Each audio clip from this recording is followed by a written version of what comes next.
Good evening. We're here at Hereford on our demo site.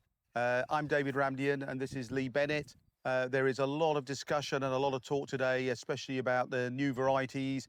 A lot of farmers asking questions about which varieties are the new ones they should pick for this year and where to place those three varieties. Mainly the topic has been LG Challenger, LG Defiance and KWS Fowlmere. So I'm going to ask Lee, where would you put these into the rotation and how you differentiate between the three varieties on a farm situation?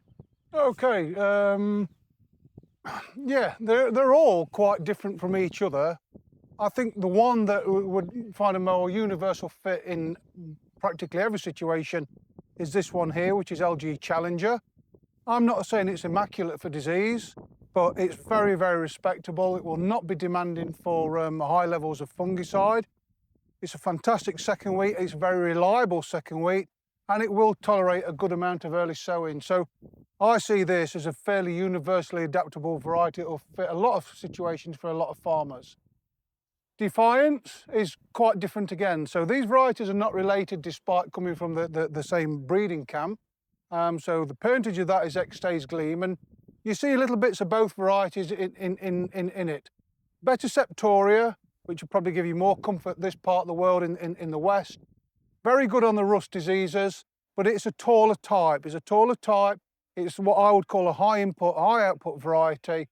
And even though it might not be that demanding for fungicide, you're going to have to keep this thing stood. You're going to create a lot of biomass in that variety, a lot of weight in the ears. So your PGR approach should be more intensive.